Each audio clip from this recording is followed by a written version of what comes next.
All right, so to start this off, I want to give you guys a little tutorial on how I draw my abstract art. Now, there are so many little motifs and patterns that I can't do it in one video, and these drawings take multiple hours to draw. So I figure we're going to go one motif at a time. And the first one I want to cover is the squares. So typically, most of my drawings contain concentric squares, and to start this pattern off, I always will just roughly in pen do the shape I want. And wow, yeah, typical, my hand smudged it already. Now, when you're doing this motif, it is very easy to draw the loose outline. You see, mine aren't straight, they're very wobbly. Once they are roughly sketched in, I go back through and I'll bold the lines, and that's how you get them straight, is you build it up over time. Don't feel bad if you can't get it crisp and straight right away. And I personally use gel pens. Oh, geez, that startled me. That was my watch buzzing. I took it off, but it's okay if you don't get them perfectly straight and bold. It's all about practice. And you can make them as thin or as thick as you like. I like them thick because it just gives a nice bold outline, and it works out really well when doing coloring pages, as they are great black and white as like something to color around, and then if you invert the colors, they're great to color themselves. And of course, I always turn the page so my hand is in the same general orientation. This is just how I draw. I'm always spinning the page like crazy. If you feel comfortable not doing that, then do that, but I spin the page. That's just always how I've done it. So let's quickly bold out these lines and we'll move on to the next step.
Alright, so now we have the outline of the squares done.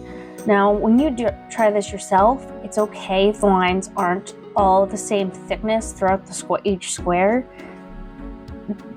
It seriously isn't, and it's okay if they're not perfectly straight. Mine aren't. It's hard to tell when they're kind of wobbly unless they're really wobbly, and if they are really wobbly, that's also okay. You can get really funny with this, and honestly, the wobbly line ideas giving me some ideas on how I can take a new spin on this pattern. So remember, mistakes, build off of them and let it become what it wants. It's okay to make mistakes. So now that we have this nice little squares going, we can fill them in. So sometimes I will literally just fill them in jet black. And this might take a hot second because it's a big square. I probably should have done this one smaller. But I like doing full black. Sometimes I will go all the way to the edge of the page with it, but this one I don't feel like I should. But I always leave an outline. It's okay if it's not perfectly centered and that everything's not perfectly consistent, especially since this is hand drawn on paper with pen. It's always okay to let it be imperfect. It gives the artwork character, and it just removes the stress. Just let it zone out and become what it becomes. And like these squares aren't even all like square to each other, if that makes sense. And that's what's fun about it. So don't stress about perfection. Always go for done. So let me color this in. Another speed up, I guess. Let's fill this in.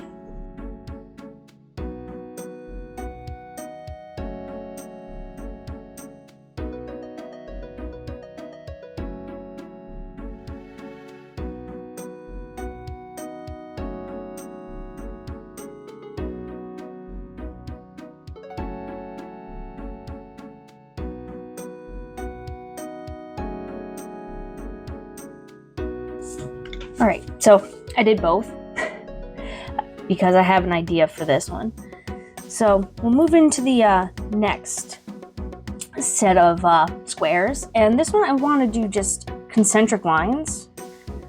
One of the common motifs I love using is outlining art or using concentric lines to, I don't know what you want to call it. This, normally I would go and do a border, kind of like how I did the shape here, but I want to connect it, if that makes sense. You can fill these squares in however you want. Usually when I do them, I do all of them the same, but this time I'm feeling a bit fun.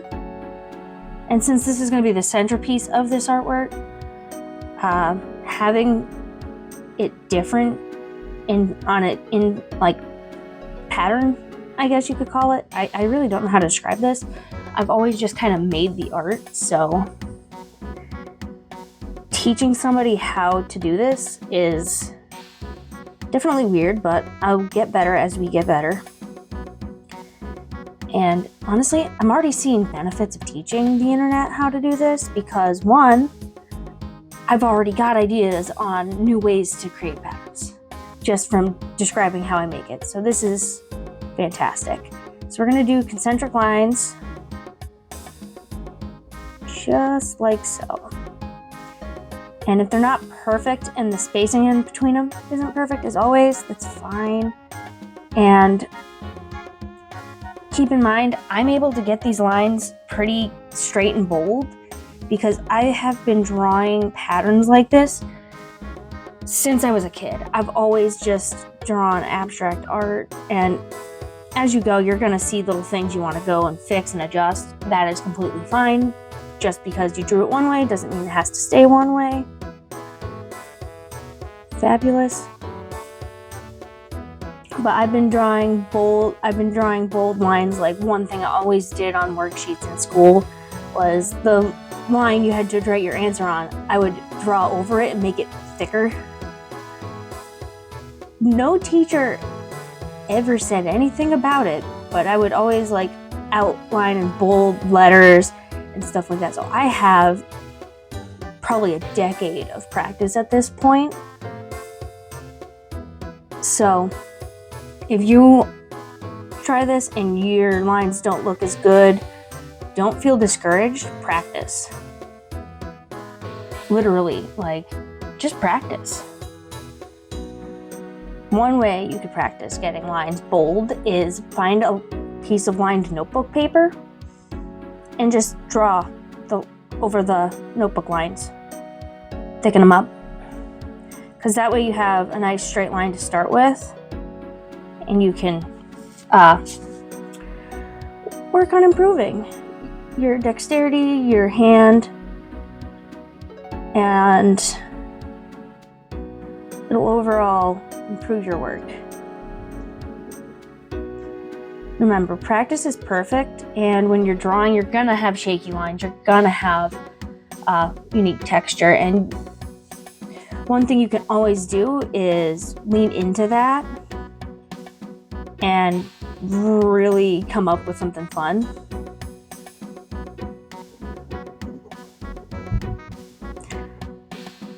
So I'm gonna finish these concentric lines and we'll move on to the final center circle. Did I just say circle? That's obviously a rectangle. All right, I don't know my shapes. I failed geometry. Let's just finish this pattern.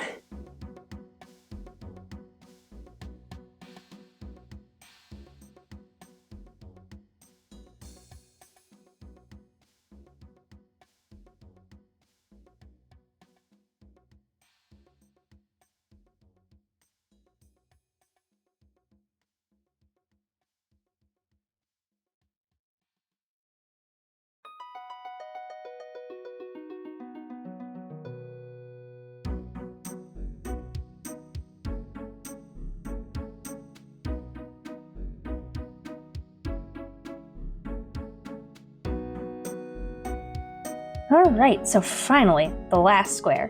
Now I'm going to do a concentric outline for this one as well, but I'm not going to continue going constantly in like the other two. I have a plan for this center one.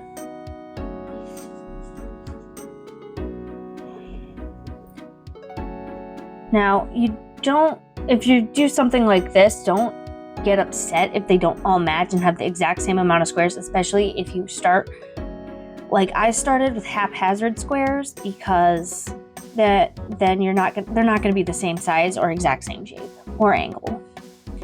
So, and your line thickness isn't going to be the same. If you want to measure things out and be super meticulous, you can be. I am not typically that meticulous with my art. Sometimes I will measure out the center of the page or draw lines to mark where I want patterns to be, but that's the most I will do. I like to let the art do what it's going to do, and I'm just the passenger here. I have an idea of what I want to draw, but at the end of the day, you don't have full control. Especially if you're playing it fast and loose like I do, you're going to make mistakes. The pen's going to slip. The ink's going to smudge or bleed. Things like that happen. It is not worth losing sleep over.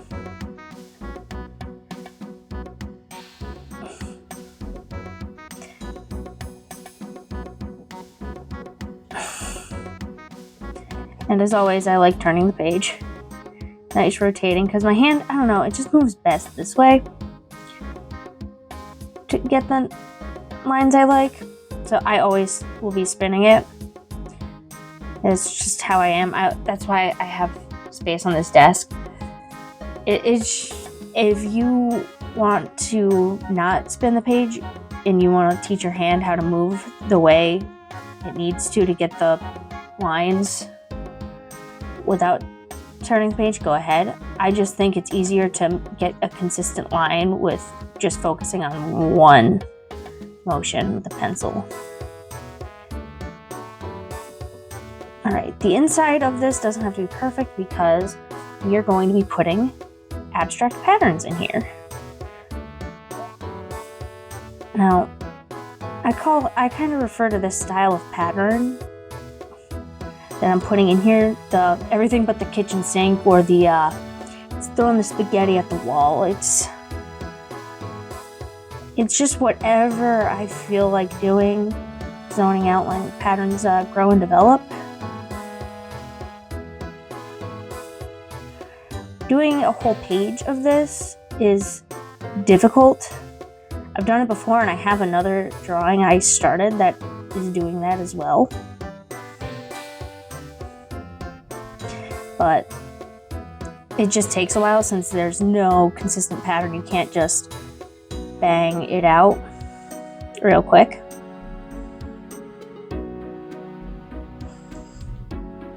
But I'm going to be doing similar patterns on the outside of these squares, probably after this little tutorial. So I figured have the center one match the outer one, have a nice little pattern.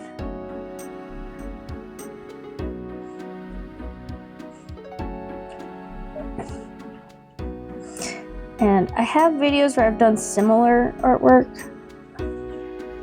on this channel in my drawing vlog series. Now, those are kind of not great. I just talk about whatever.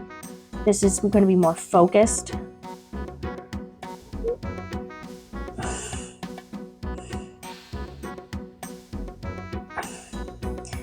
And what's beautiful about doing patterns like this, where it's just whatever hits, is you'll get used to drawing a lot of geometric shapes.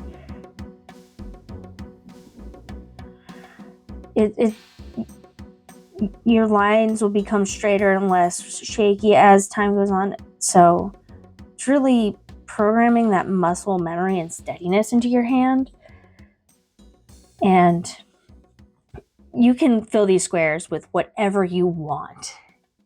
The best rule is there are no rules. If you find something visually interesting or entertaining to draw, go for it. I think this pattern, nope, there are too many pens, is worthy of these roller pens. Now, I don't do whole drawings with this brand of roller pen because the ink tends to smudge. Very light smudging, you can barely tell, but it's just enough to mess with the scan quality. So on small detailing, I'll use them, but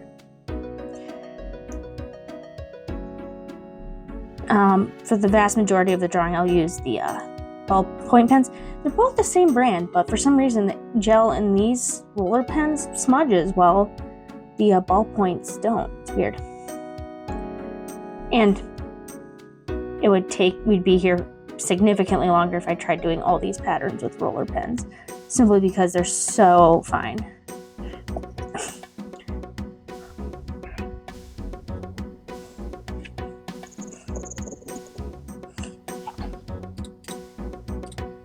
Alright. You know, eventually I want to stream drawing these, but one step at a time. I think I'll do my tutorials series, and then eventually someday I will do a stream. That would be fun.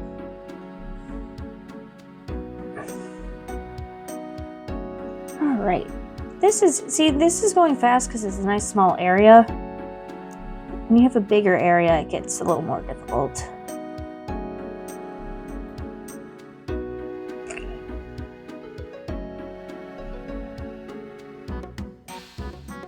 Weird W. That's what this looks like. Now it doesn't. Maybe I should try to create a font. That would be interesting.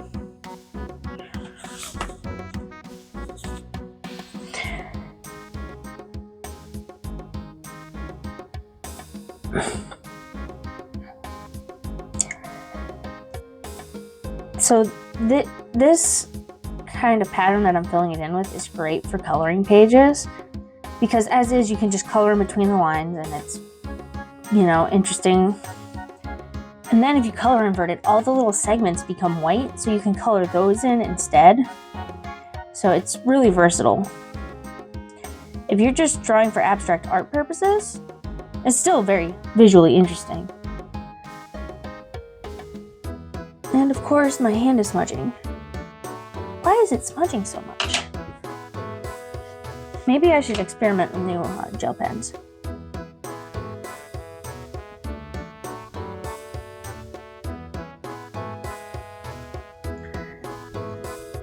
I'll go on the Great and Powerful Amazon website or the internet and see what they have, because my local office supply store is very limited in their selection.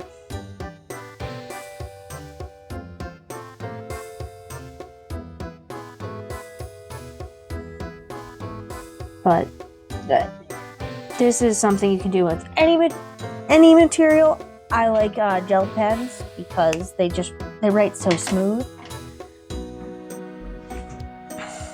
All right, so the squares are done. You can leave it like this, but I like to frame it. And I will sometimes frame it with little squares or like patterns and concentric lines, which is always a classic. I always do concentric lines in my art, always.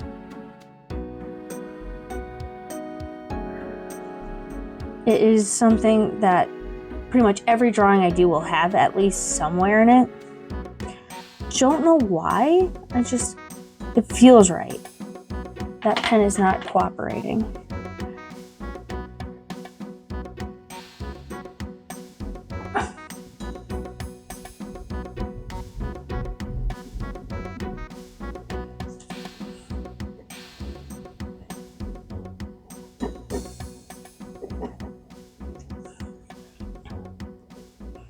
So I'll do a few of these on the sides.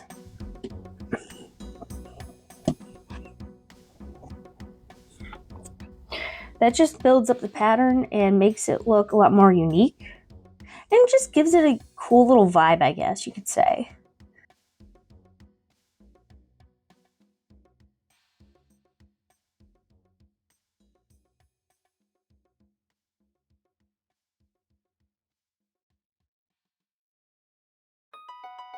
Okay, so I added the nice little accents. And now this is something I always like to do with this pattern. You can leave it as that, like this, and that's perfectly fine. At any point in this drawing process, you can stop and go, I like this, or do something different. That's what I like about this. There's a million different ways to do the pattern, but I'm going to outline it. I think I'm going to do 2 outlines, one thinner and then one really bold. So let's start. This should probably take a hot second, but these drawings, especially if you're using a pen, I've tried with markers, but they bleed, and I just can't get the crispness I like. It's a shame because the pens take a significantly longer amount of time, and I've tried like those manga pens that are meant for drawing, and they have like the different thickness of tips. I tried them, and then they died.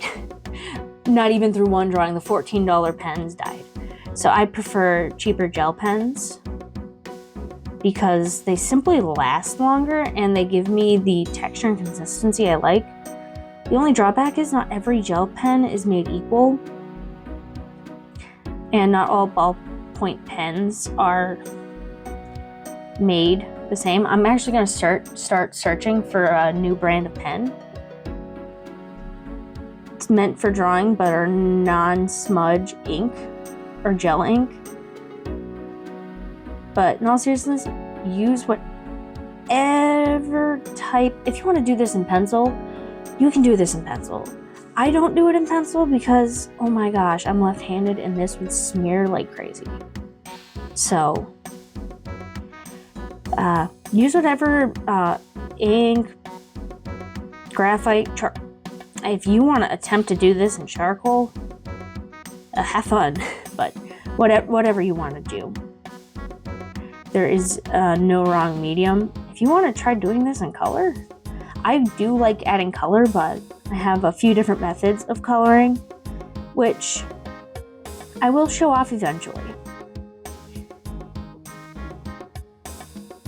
So that way people of the internet can learn how to make these in the different styles. Alright, so I'm gonna finish these outlines and then I think we're good. So outline time.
All right, and there you have it.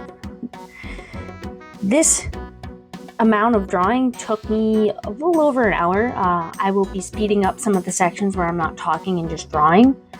I need to figure out why this smudged so much. I think we'll figure it out, but overall, this is how you draw concentric squares and draw this pattern. Feel free to edit, change, and just get fun with it. Hopefully you learned something and drew along with me, and thanks for tuning in, and I'll catch you in the next one.